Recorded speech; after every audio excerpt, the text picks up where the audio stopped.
Yeah, it's based on a book by William Gibson, who is kind of known as like the godfather of sci-fi in a lot of ways. That's exciting. It's a really wonderful show, and it takes place around a young girl named Flynn Fisher, who's in a small town in the Appalachian Mountains. Yeah. And basically she plays video games for a living to be able to make money, and she uses other people's avatars.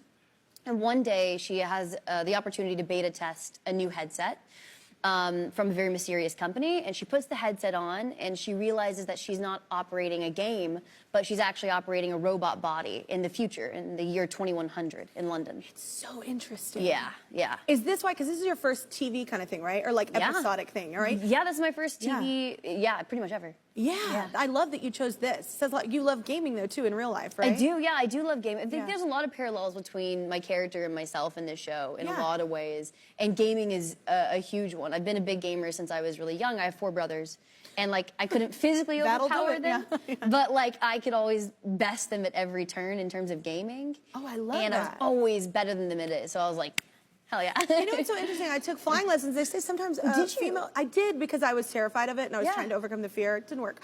But anyway, but it's no, I didn't like it. I don't like flying. But I did like the lesson of it. But it was funny because the guy kept saying, my instructor Randy kept saying, women are actually usually better at this because of how your minds work. Yes. And how he's like, I've just taught so many men and women, and I wonder if that correlates to like gaming world. 100%. How your brain kind of computes. It correlates. I mean, it's a very male-dominated sport. On the outside is how people look at it. Yeah. But in actuality, I love that you call it a sport. Yeah, it is. Yeah, it's a sport.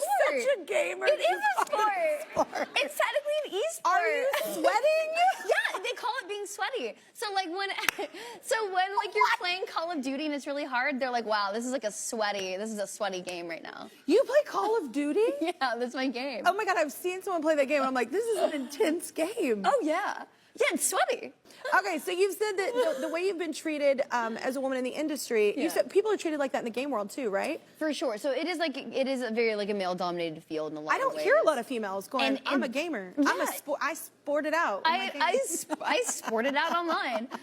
No, but you know, it's funny. The ratio of men to women in the sport is actually really high. Like a lot of women game. Yeah. But we use male avatars because there's kind of such an aggression towards women within it that a lot of us pretend to be guys, which is what I've done all the years that I played games. Wow, that sucks. Yeah, and so now I think there's a lot more communication going on about it, where people are really talking about women getting into gaming openly because our minds do work differently than guys. So we do have a bit of a mental dexterity edge that's different than the way that a guy might play a game and stuff like that. Yeah. Yeah, so for sure. I love that. I could get in.